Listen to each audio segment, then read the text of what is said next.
Catapulting Commissions family, welcome back for part 2 with Chris Ross. If you didn't listen to last week's episode, you are missing out significantly. Chris Ross talked about the winning mentality. He has multiple corporations, high-level results. 61 companies have retained Chris or Chris's organization to teach them sales at the highest freaking level. That's unheard of for a person to develop an agency and multiply, right? When we think about all these macro large sales agencies, I don't want to name some of the methodologies, but everyone goes to the old or traditional techniques, or you have to belong to this training program to do well. Chris has smashed that. And on today's episode, we're going to dive in on to talk about Chris's methodology and Chris's approach. Chris, welcome back for part 2 of the Catapulting Commissions podcast. Man, I'm happy to be here, man, to serve your audience. Any day to ends in why, my friend. So I appreciate it. Thank you. I appreciate it, buddy. So let's talk about this, man. So Winject Inc., you coach and consult multiple companies, and you started within your own traditional company where, for a lack of better, you cut your teeth on. You learned your industry, you learned your craft, but now you're expanding your Winject approach to really any industry. Yes. Walk me through this approach. Right. I guess just like you said, lack of better terms, the way to kind of describing it, I got involved, been in sales for, over 15 years now, but in a lot of different types of industries. But when I struck out on my own 7-8 years ago, I cut my teeth on some international companies and started rubbing elbows with some major players, which I'm so grateful for, that I had an opportunity to come in contact with so many people out there that, really want the best out of everyone and having an abundance type of lifestyle, not the ones that are trying to screw you over. I guess you would think it's the ones that you see out there. But they've showed me a lot of different ways on actually not just taking me just selling at a high level. I was doing, multi-million-dollar deals and setting up different types of, lucrative deals and how to structure, organizations. I need to learn how to the financial side and structuring my own organizations. When I took that to another level, I did very well for myself. Anthony, about 3 or 4 years, I was earning, over $1 million in commissions, revenue counted for each and every month for, I think it was over 3 years straight. There wasn't a month that I didn't produce over $1 million in revenue for the company. So obviously that helped me, and I learned a lot within that process. And I went back to the education field and working with the trade schools, and that's where I signed a lot of contracts and taking that type of methodology that I developed after leaving education and going into the international type of sales, then going and kind of threw my hat in a ring a little bit.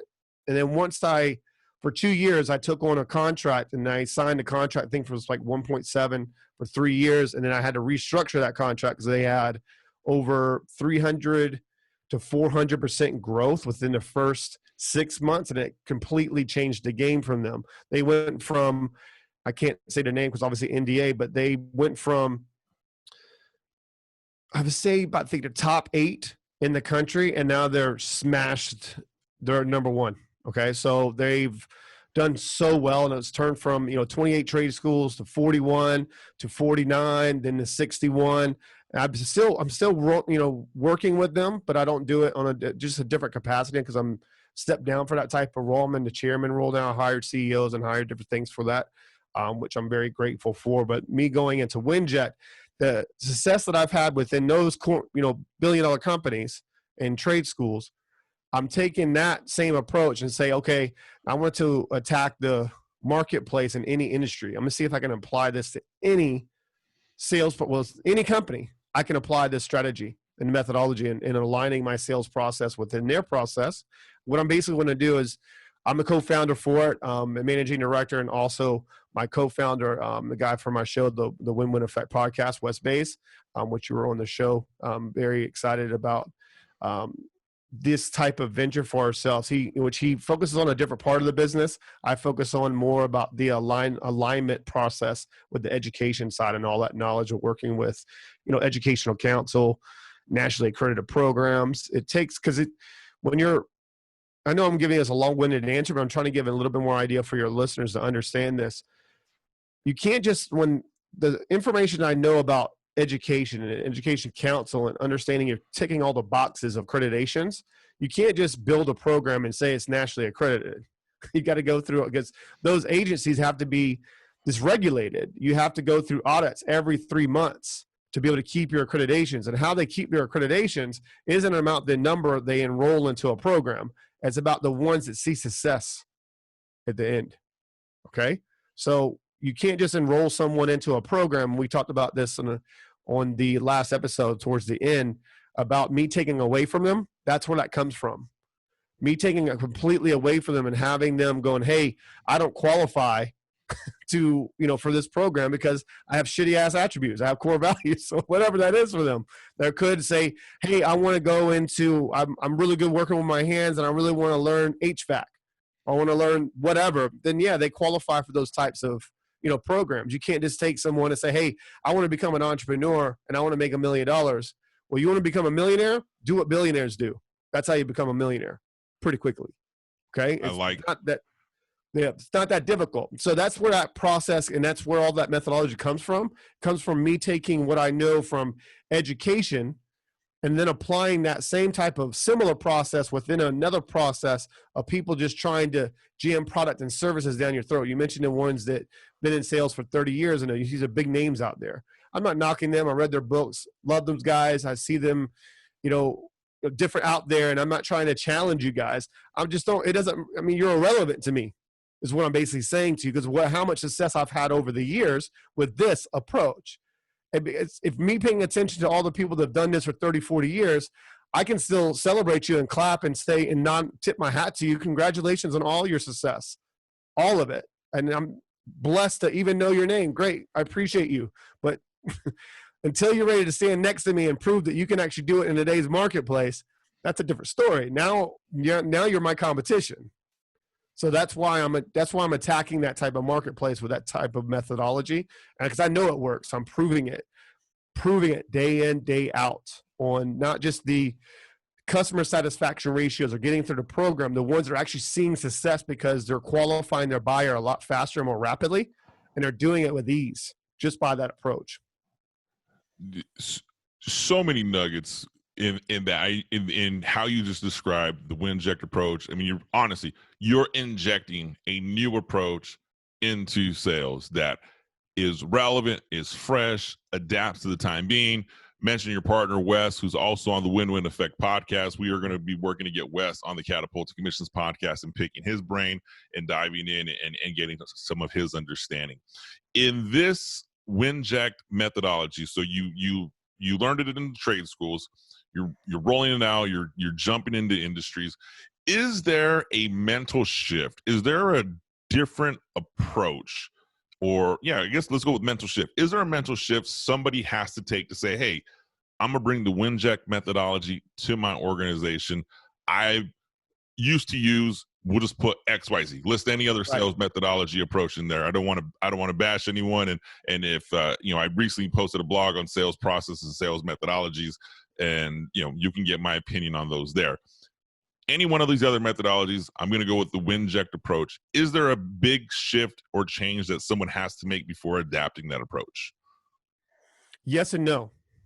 Okay. A lot of people, if they're willing to make that shift, they're already going to do it within their own mind. The ones that you have to kind of, force to make that type of shift, those are the ones you don't want around your organization. Because they're so caught up in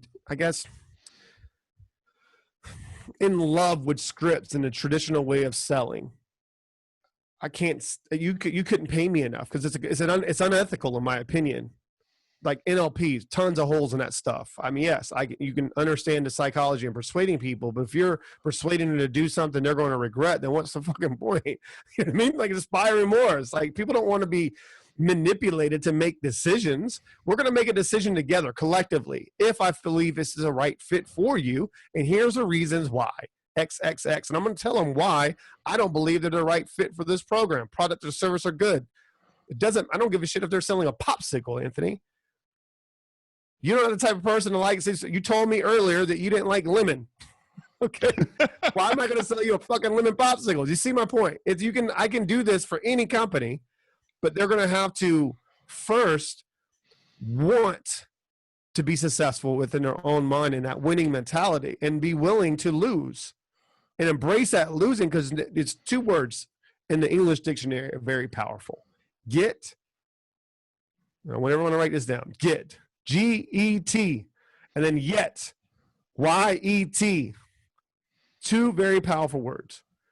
I don't have to do what I do for a living, Anthony. I get to do what I do for a living.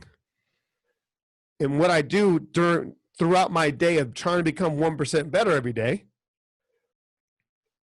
I'm going to have a lot of opportunities there to learn from setbacks or failures. And doesn't mean that I'm failing. I just haven't found the right way of going about accomplishing my goals yet. Once I figure out how to do it, then that yet comes into play. I'm already telling my brain I'm going to figure it out. I just haven't found the right way yet. So if you're struggling, if you're listening to this and you're struggling getting to the numbers that you really want to, just love the process. It's not about the goal. It's not about, it's who you turn it's the pursuit during that goal, and you're going through your process and in that playing that infinite game of business or infinite game of success, in my opinion. I told Wes, we mentioned Wes, he's going to have to bury me with a phone just in case I don't make a mistake, because I'm telling you right now, I'm going to, any day that ends in Y, I'm moving, man. This is what I love to do. I made that decision a long time ago. A lot of people don't really get with that, but there's a certain amount of people that understand that the hard work and dedication it takes to become successful. It's not about success for me. It's about, are my kids going to be able to look at me and say, that's my dad, I'm proud of my dad? Or whatever, my family back home, like, I'm proud of my son. I'm proud of my uncle. I'm proud of my brother for him accomplishing the things, because they saw me at the very beginning of this when I was waging wars on myself because I didn't understand why I had to overcome all this adversity in my life. Why me, poor me, bullshit, right? No, you got to you look at it in a different way. That was getting me ready to accomplish all the things that I'm setting out for myself now. It makes it worth it. It's part of the process. It's a pursuit. Who you turn yourself into. Am I more valuable to my family now, today? Yes. But I had to go through hell to get myself, and I'm still going through it. I'm not perfect. I put my pants on just like you, Anthony. The listeners out there, we all put our pants on a similar way. Don't put people on a pedestal. Don't ever, I mean, there's certain people in the world that I probably time would stop if I met them just for a second, then I would blink and just be grateful that I had the opportunity to meet that person. But I'm not going to put them on a pedestal. They're not better than me in any way, situation, or form. Nope. They got a time and expiration date on them as well. They don't know it. I don't know mine. I'm going to live. I love that. I mean, I have sat down with some incredibly talented, successful people that are, you know, I don't want to name drop, but I mean, these are people you're like, oh my goodness. And you know what, dude? They're just like me and you. Normal people who like to have that conversation. So on that, you're absolutely right. And the get, I love that, dude. You get to do this. And in that process, you're saying, right, love the process, love the journey, because the journey is where growth is going to come from. And that process is who we become.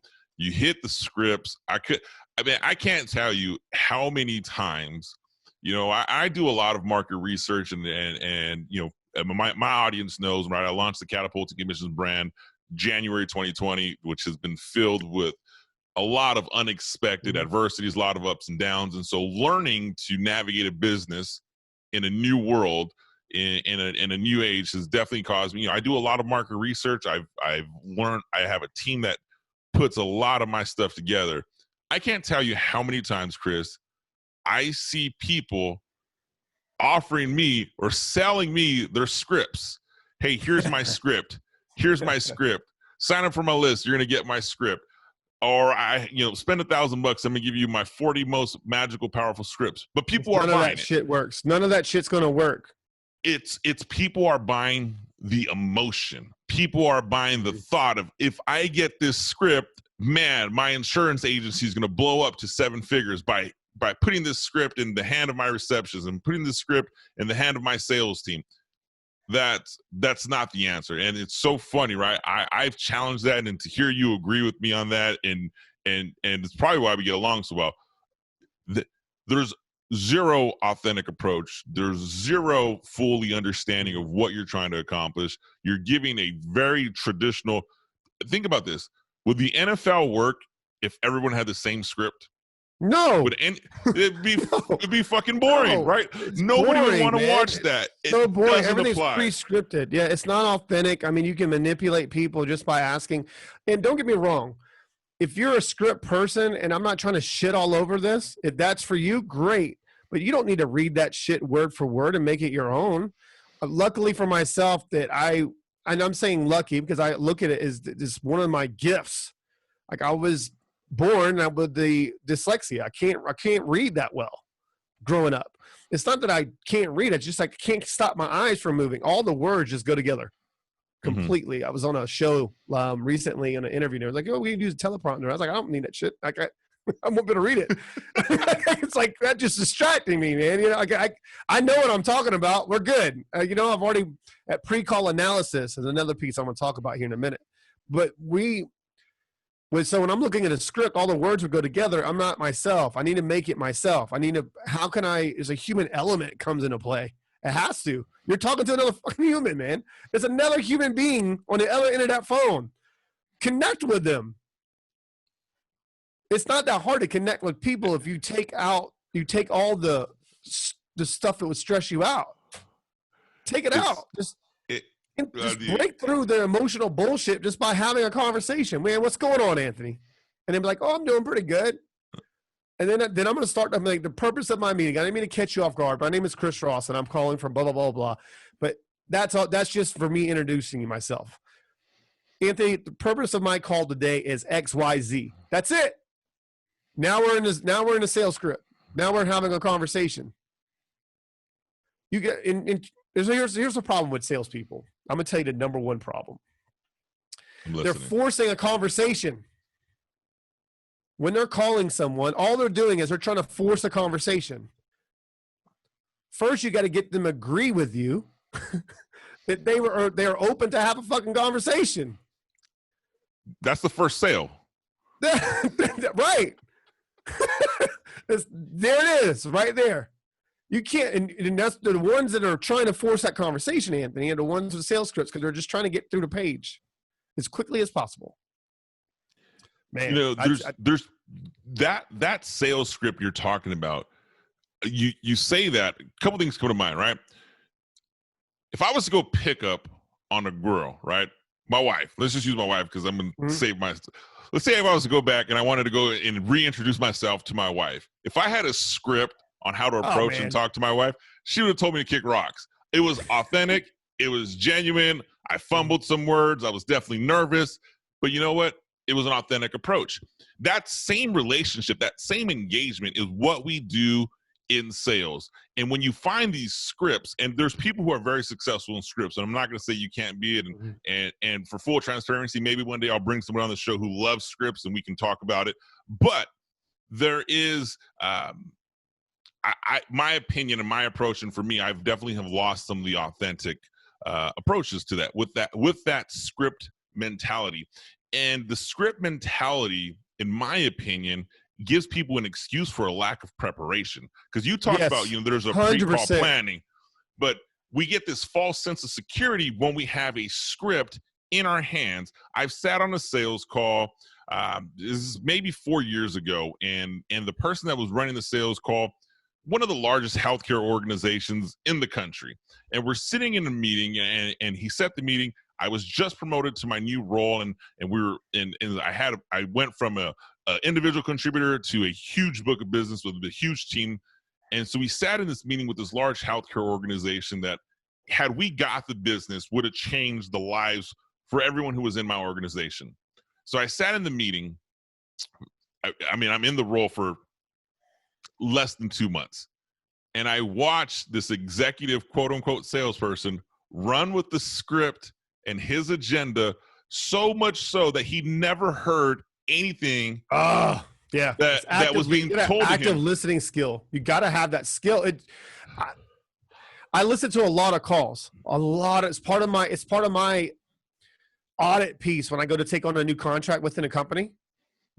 Usually what I do is I have them pay for the audit, $25K, $50K for me to even take a look at their company within it, see if I can make an impact. And after that audit piece, it usually takes me about 2 weeks, depending on how big your corporation is.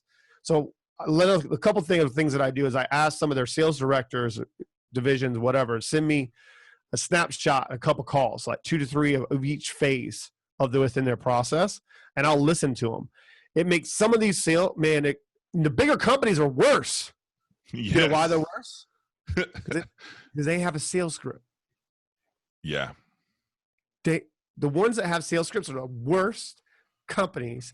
And I appreciate it. So if you're using a script inside of a major corporation, send me an email. I will take over a contract. I'll take that over for you. I promise you. Because they're the ones that have the worst numbers. But the billion-dollar companies, the reason why they're able to afford that and they can be in red because they can afford it. They can have the marketing costs. They can do whatever they need to do on promotions. It sells themselves. But their salespeople suck. Like they suck. Like they're awful. But it's not about them sucking. They were just trained poorly and by leaders that those are managers in my opinion. They're the ones and the ones that are managers, they're put into a leadership role, expecting them to become a leader. You don't need a title to be a leader. Sometimes the best top performing reps aren't the best leaders or manager material. They're not. 100%. They're not. Agree with you more. They're not. They're just not. So it all comes back from me listening to calls and me breaking things down. There's only a certain amount, all these humans in a world, and all these different, there's only a certain amount of personalities that you have, and there's only a certain amount of patterns that you have, emotional patterns. It's the ones that develop enough emotional intelligence, understanding the science and the psychology behind sales, that can be able to adapt and make the proper adjustments on the fly, on the phone, to make an impact. When I listen to calls, I'm like, damn, if they would actually listen to their call, they know why they're not hitting the numbers that they need to hit. Like, why don't they listen to their calls? Like, oh, I don't like to listen to my voice. I don't like to do this. It takes too much time. That's the first thing they say after that piece, Anthony. It takes too much time. Time. It takes too much time. So now we're going to look at, and now I'm going to investigate how you invest your time or how you spend your time and what you spend your time on. We're in a society right now where 98% of the world is giving their wealth to 2% of people. Okay? Giving it to them on a silver platter, handing it to them. And they're always going to give it to them because they're living life saying to themselves they don't have enough time. Everyone's Oprah Winfrey, Michael Jordan, Bill Gates, all these successful people, guess what? Guess how many hours they have in their day? 24. What you do with it? You don't think about all the 30 to 40,000 decisions that you make every day on an average. Some of them, they're meaningless, like what shirt should I wear? What shoe should I wear? All these different decisions that you make, choices.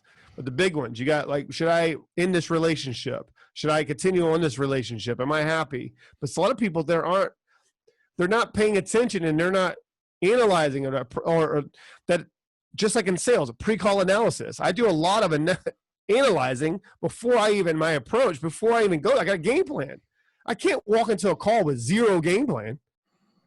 I need to know what the hell I'm doing. Why? What's happened prior? People don't like to repeat themselves. So if you're inside of a sales process, within a process, and you got to repeat yourself over and over and over, they're going to indirectly feel like they haven't been heard the whole time. That's disrespectful. I want to know so much more about them that I want to understand what they're thinking and why they're here and what their motivating factor is. If they have to ask me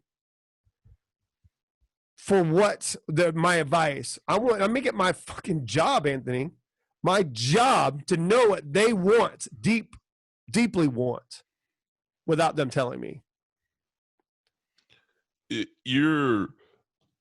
This is so much value on this show, and I'm telling my listeners, my audience, if you have to rewind and listen to this again, do so. If you didn't catch the first episode, be sure to click the previous link and listen to that episode. that approach and that pre-call analysis of where you're disrespecting the customer's time, it happens all the time. People get put into positions of leadership and called sales managers where they're not ready to lead. You don't need the title. I just had this conversation with someone who works directly for me who doesn't have the title, but I shared with her, I said, you don't have the title, you have the following, which is way more important than the freaking title. And the title is going to come because the following is there. And the people who make these decisions to give you titles in this organization are starting to notice that. That's how you get into positions of leadership. Develop the following, and we can discuss leadership and leadership principles for a whole nother episode another day. But that approach of you don't need a title to be a leader, you just need to be a damn leader, and people will recognize and follow that. So much power. But I want to dial back on a sales practice here a little bit. Cool. Your pre-call analysis. You said something that I love to hear. Right? Don't disrespect your prospect's time. Don't disrespect someone else's time by asking the same questions, repeating information. Essentially, you're just showing up to a test saying, I haven't done my homework. I don't respect your time today, and I hope at the end you buy my product or service. Right. What is it that? Yeah. What during your pre-call or this pre-call analysis? What information are you trying to extract, and how are you trying to extract it?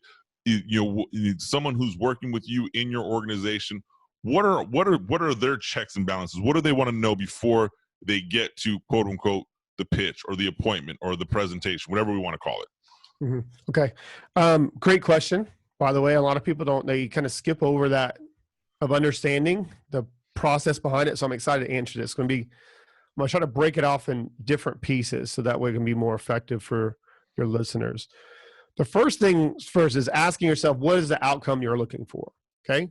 So when you're trying to, pre-call analysis and breaking down your approach, maybe we can start with the first call and I can do the second and follow up. Okay. The first call, my pre-call analysis is me understanding how much information do I know about that person that I possibly can. So that could be driven by your marketing, maybe a questionnaire, could be something to where my reps are going to be able to look at, hey, this person's from Oklahoma, this person's from whatever, this person's from whatever. I even go as far as I've done in the past and trained my admin staff, taking their email and putting it into Google, see what pops up. I want to know who they are and what they're about, so that way I don't need to ask them. Okay? Then it's going to go with me taking control of that first meeting. I don't need to say I'm going to take control now. It's a pivot points. You have your introduction, then you have your discovery. Then you're going to tie enough emotion with the discovery to make more sense and turning into, the emotional side and the logical side. Because buyers don't make decisions without justifying a logic. You have to understand and feel it first. Okay. Then you're setting the next call, the call of actions, the next call, next appointment, whatever that touch point is for you. During that end of that first call, I will say something like this. Like, Anthony, I appreciate you giving me the information that you did today. It was straightforward. I understand how I can help you. But there's a couple different things that I am going to discuss with you and kind of set you up for the next process and how I operate to make sure I can make more of an impact within each encounter, okay? So if that time, can I take 2 to 3 minutes real quick to go through that process with you? Absolutely. Like, yeah. Right. Like, okay, perfect. Write this down if you don't do me a favor. And they're already writing things down. It's usually what I ask them to do in the beginning of the call anyway. So what I would like for you to do is your assignments you're going to be working on. You're going to do a recap. Here's your assignments for today. Here's what you're going to be working on your end. What I'm going to be working on is figuring out how I can, listen to this call again, maybe pick out some of the things that you said with my notes. I know I've learned a lot about, your, background. I learned a lot about what you're trying to accomplish, what your motivating factors, learn a lot about you. But what did you learn from this meeting? And they're going to tell me now. They're like, well, I learned this. I want to make sure we're all on the same chin of music. We got complete transparency, right? Then I'm going to say, here's what I would like for you to do. When you're completing your assignments, and if you can send these over, make sure they're in my inbox, 12 hours or 4 hours or 6 hours or 3 hours, whatever that is for you. Send that over to my admin staff so that way they can put it into your file. Because here's what I do, Anthony, and this is why I believe that I've made such a huge impact with these companies and corporations in the way that I have. 15 to 20 minutes before our next call, I'm going to sit down and go through my notes, go through your assignments, go through and look for the small little angles on how I can make an impact with you, not just on a business level, on a personal level as well, because I believe that if you merge them together into the same method, same approach, then you can accomplish anything you want in life. Wouldn't you agree? But yes. Yeah. Let's break this down for a second, what I did. I'm indirectly telling them on how much I care about their future. 15 minutes before I call, I'm breaking it down. I don't need to do that. What I'm doing on every meeting is I'm like, how can I make an impact with this person? Now I don't ever need to say it to them again. They're going to feel that my intentions are pure because they are. And I'm going to prove it by my actions. So my next meeting, and this is where a lot of salespeople, you can do that, great. You can probably listen to the tonality, replaying it back. But in live calls, it's going to be difficult because you're going to get on the next meeting and you're just not going to check in. Now I need to put them right back in the same emotion again because I'm going to leave high. I'm going to start the call high and leave high, never low. Okay? Middle, that's the low pieces. Goes up and down, up and down, up and down. When I go to that next call, I'm going to approach it like this. Anthony, I really appreciate you showing up on time for the meeting. I've been looking forward to this. I had some time to look it over my last notes with you. I had some time to look over your assignments. It's a couple things that I'm going to mention. Before we get into that, how have you been? Good, great. Things are going well. What am I trying to do? I can't just jump on a call and just know and just be all directive. I need to get in a rapport. Now it's personal. Yeah. So, yeah, how was your week? Well, I'm going to pick out something that you said. My dog named Danger he got neutered. Okay, well, how's Danger doing? Like, I don't know. Like, that's rapport. That's how to build a relationship. Then I'll go into, okay, great. Now we're going to discuss business and then go into there. And then it was same format, same method. So I know that this was a long-winded answer, but that's the approach.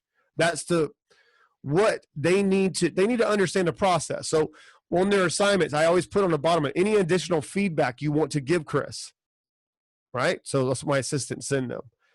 Any additional feedback that could help him make a better decision or make a proper adjustment or recommend you for a program. Make sense? See how that recommendation? So they're always going to be trying to impress me, and I'm always going to try to figure out if they're the right fit or not.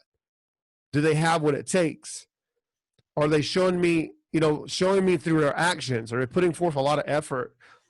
Do they have the right attitude?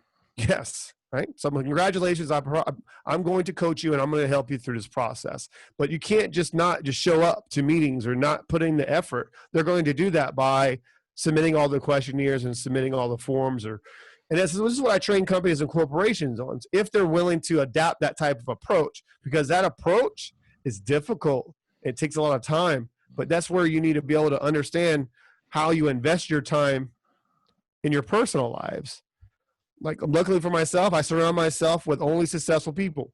Okay. So I don't get around negative bullshit. I don't entertain negative conversations. I don't like the ones that talk about this victim mentality stuff. I don't know, man. You played a part. You made a decision. What led you there? You put yourself there. It's just your fault. It's not the world's fault. You put yourself there. I tell students that I can give a shit what you did before Chris. Okay. BC. I can care less.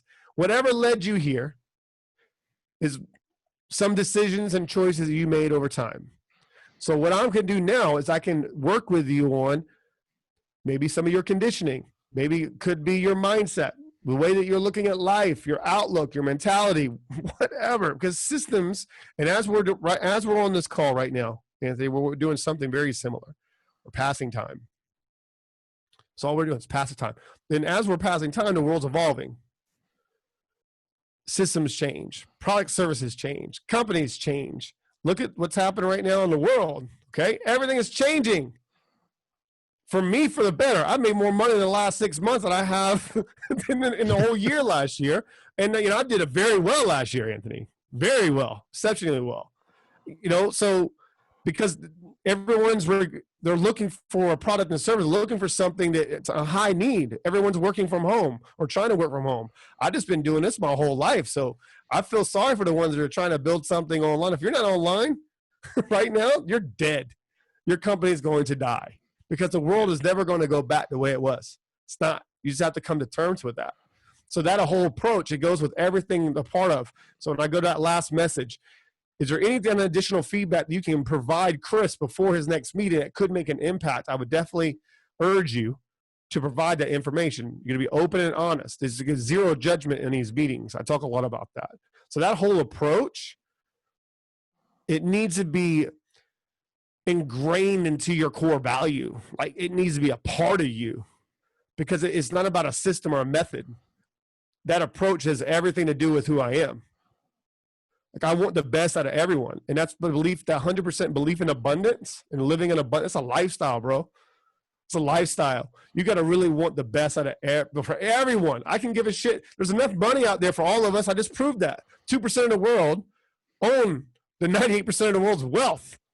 That's a staggering number. I mean, when I say that to you, did you know that prior to this meeting? That's a crazy number. Yeah. Crazy number. Do you want to be a top 1% in the world of what you do or in your country? Do the things that I'm talking about. And you'll transform yourself into those numbers.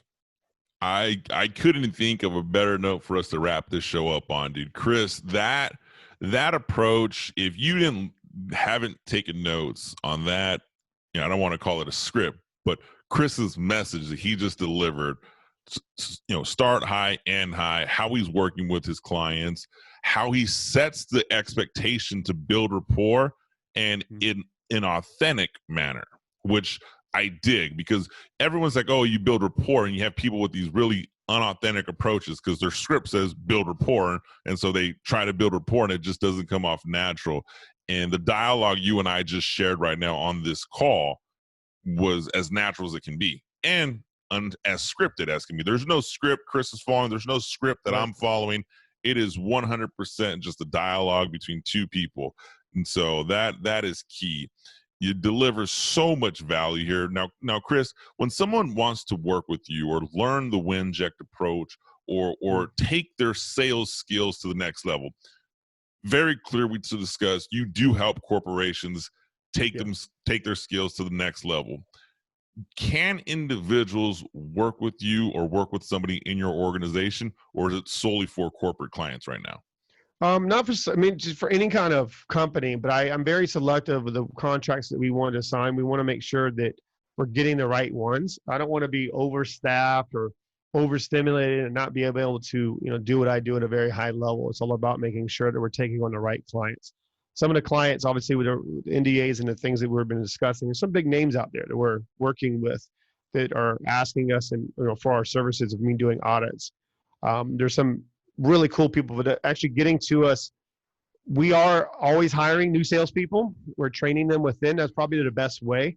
I don't sell any front end or back end products with my companies. I don't. What I do is strictly going inside of companies and corporations and aligning processes and maximizing their results to a very high level. But sometimes they never experienced, they never thought it would be actually feasible, possible. Okay, so you can find my website, my personal brand website, chrisrossofficial.com. My social media went with the whole sales thing. This is Chris Ross. Or if you go on Instagram, I did win the rights for my name on Instagram, so it's just Chris Ross. Winject Incorporated, Winject.com. It could be TCRConsultingAgency.com. That website will be changing because obviously I'm a chairman now, moving over to, it'll be TCR Education Corporation. But other than that, easiest probably place to find me, just go to chrisrossofficial.com or listen to the Win-Win Effect show, and you hear myself, Wes Beige. You check out Anthony's show when he was on. I believe it just launched this past week, got over about 40,000 downloads so far, which I'm so freaking, it's just massive. Zero marketing, zero that stuff. It's just word of mouth and getting the right people on the show. Like you get over 200 downloads a month. It's freaking nuts, man. I don't even know how people listen to me that much or listening to people coming on the show, but I'm very grateful. I really do appreciate everything, especially yourself. Well, I definitely appreciate the opportunity. 40,000 downloads on the Win-Win Effect podcast, episode 50, featuring myself, Anthony Garcia. I am incredibly humbled and honored to have that opportunity. I'm thankful to bring you on the Catapulting Commissions podcast as we work to continue to grow our subscribers, grow our downloads, grow our listening, and the value you provided over the last 2 weeks, I mean, is a staple. That is exactly what the Catapulting Commissions podcast show is about. So I appreciate you sharing that. All the links Chris just shared right now, we'll find in the show notes. If you're on the YouTube, check the show notes below. Any one of your local podcast players, you also find the show notes. As always, you can get any more information about Chris through my links on the website, anthonypgarcia.com or catapultingcommissions.com. Guys, Chris Ross, trademarked Chris Ross, because he has the rights to his name on Instagram, so super easy to find him on Instagram. Thank you for joining the show today, Catapulting Commissions family. Be sure to click subscribe. I will see you guys next week.